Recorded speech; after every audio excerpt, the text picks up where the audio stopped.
Hi, welcome to my campaign. My name is Susan B. Lochocki, and I am running for President of the United States as a write-in candidate.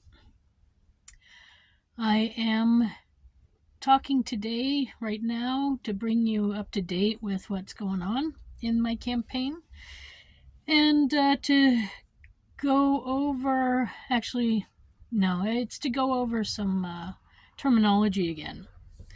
So I thought I was done with the whole abortion word terminology, but I was recently confronted with a new way of using the term abortion.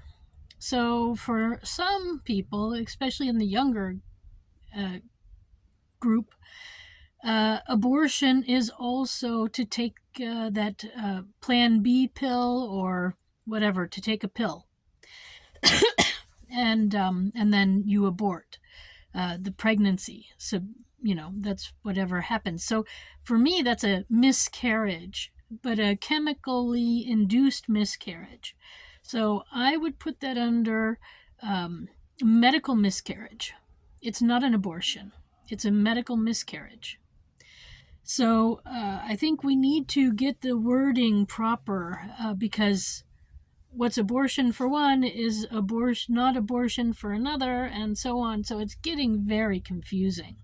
And, between the two parties trying to confuse it, and then the media confusing it, and then doctors, and, it's just, we need to get the terminology correct.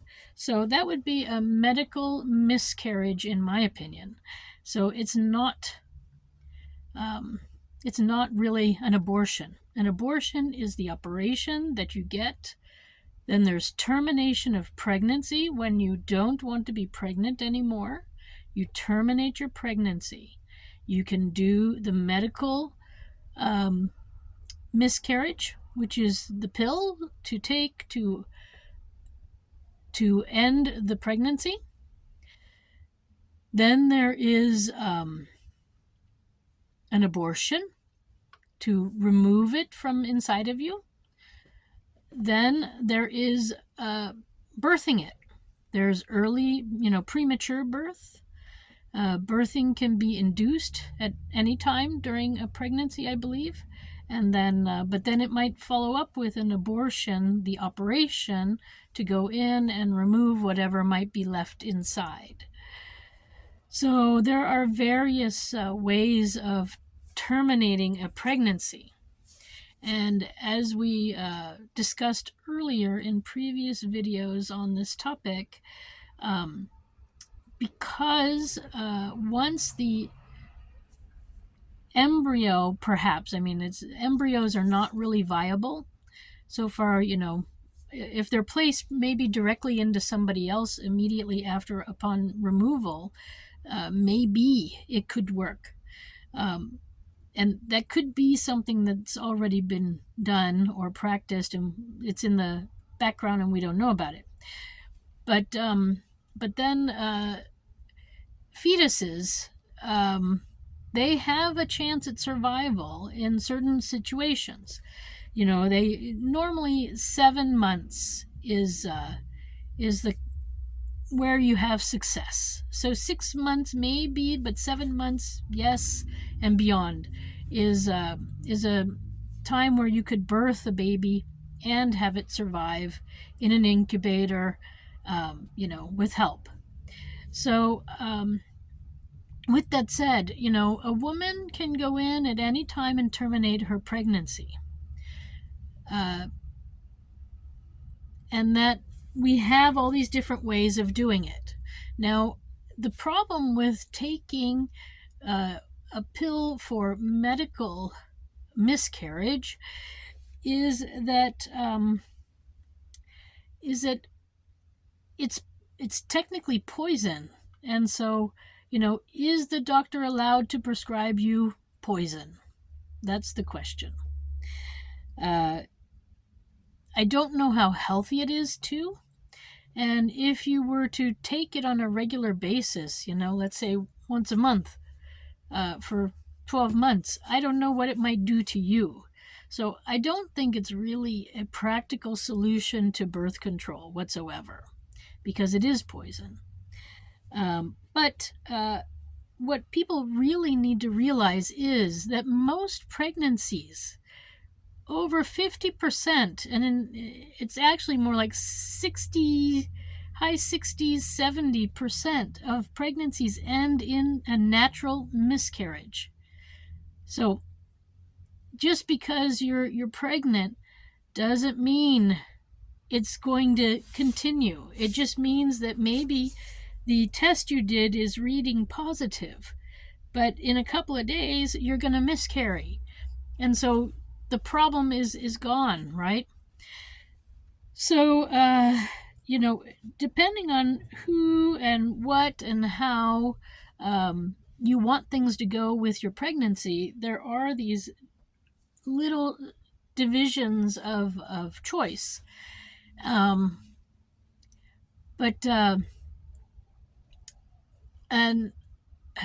yeah, we are currently, like I said, not always talking about the word in the same usage format.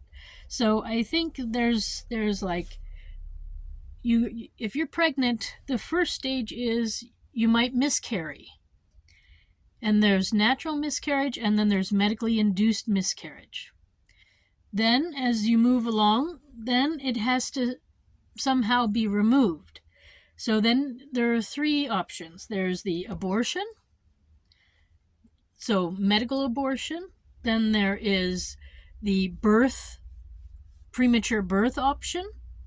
And then I guess there is a pill option. So there are those three too. But with the pill and with the birth, you still might have to go in and perform that abortion operation to get anything that might be left inside out. Otherwise, the woman will bleed to death.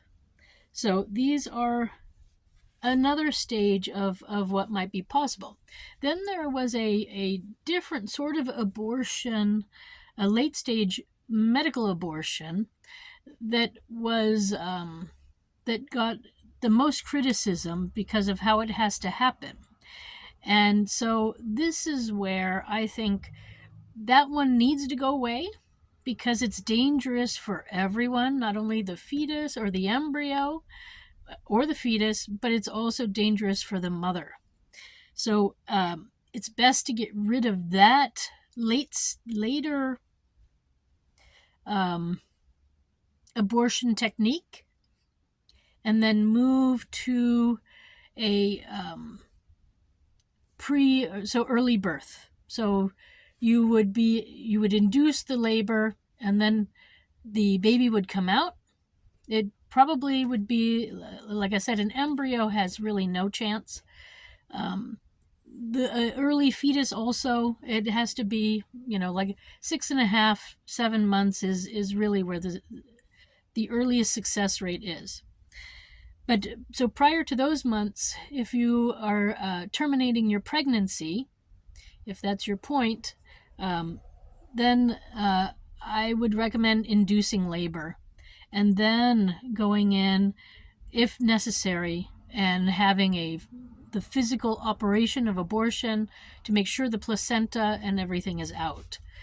But anyway, I will say I am not a medical doctor. I was not trained in this, but I have had lots of experience, and I know lots of women who have had experiences too. So I am not the only one. And the biggest problem is a lot of times the people doing the physical abortion operation, whether it's for removal of a embryo or a fetus, or whether it's removal of warts, or whether it's removal of cysts or other things, or placenta, sometimes they're not done properly. And then a woman starts hemorrhaging and bleeding and possibly bleeds to death. So it is important to be accurate with these operations, the operation known as abortion. And you have to make sure you get all the parts out.